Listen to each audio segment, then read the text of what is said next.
Si Christine ay isang masipag at matalinong estudyante ay nakapagtapos ng high school, ngunit isang malaking problema ang kanyang hinaharap. Ito ay ang kanyang pagpili ng kurso para sa kolehiyo. Ano ba talaga ang pipiliin kong kurso?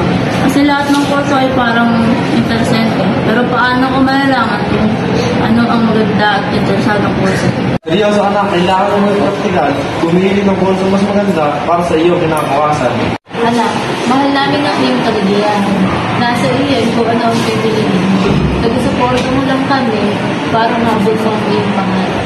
Sa kanyang pagkalito, humingi ng tulong si Christine sa kanyang tatlong kaibigan. Kumuha ako ng kurso mag-rated sa Google. Ngayon ang tech industry ay sigurado ang trabaho at malaking sweldo makukuha ko doon. Ako naman, kumuha ka ng kurso na sanahan mga magulang. Kaya hindi ako masaya. Hindi ko gusto ang trabaho ko ngayon at nabibig pa. Sunod ko ang kurso ko. Aking mga kurso ay related arts. Wala, karanasan ng bawat isa. Pero paano ko malalaman kung ano ang tamang kurso para sa akin?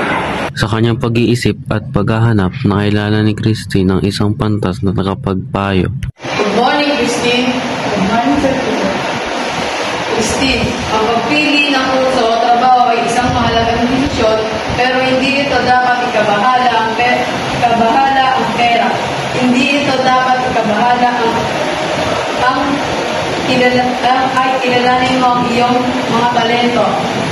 Ano ang iyong mga papahalagahan? Gusto kong tumulong sa mga tao, pero gusto ko ang pagkakas.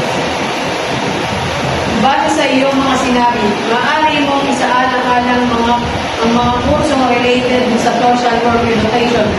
Kaya naman ay sa creative arts. Pero ang pinakamahalaga ay magsaliksik para alamin mo ang mga requirements. Christine, ano ang masasabi mo? Tama po kayo, kailangan ko pong magsalisig at mag-aral. Pero ngayon, malinaw na sa akin ang mga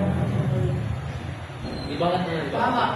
Sa tulong ng kanyang pamilya, mga kaibigan at pantas na kapayo, natuklasan ni Christine ang kanyang passion. Hindi lamang niya pinili ang isang kurso, kundi natuklasan din niya ang kanya ng tunay na calling.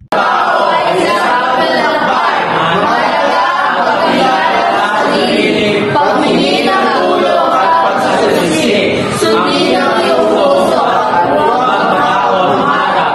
Dito na nagtatapos ang aming kwento. Nagkakataon ng email.